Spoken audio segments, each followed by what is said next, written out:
මචන් දැන් වෙලාව පාන්දර 3ටත් කිට්ටුයි. මං කියන්න ගියකට අදාළ නෑ ඒක.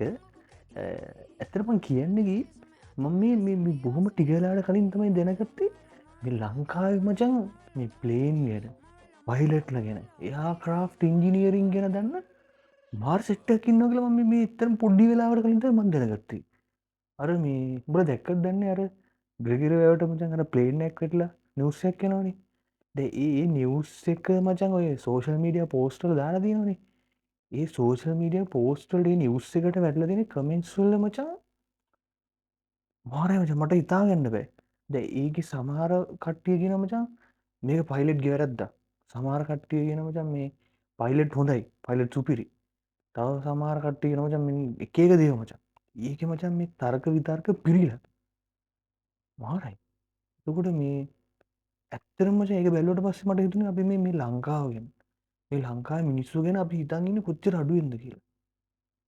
මේ ප්ලේන් ගැන දන්න මාර සෙට් එකක් ඉන්නවා.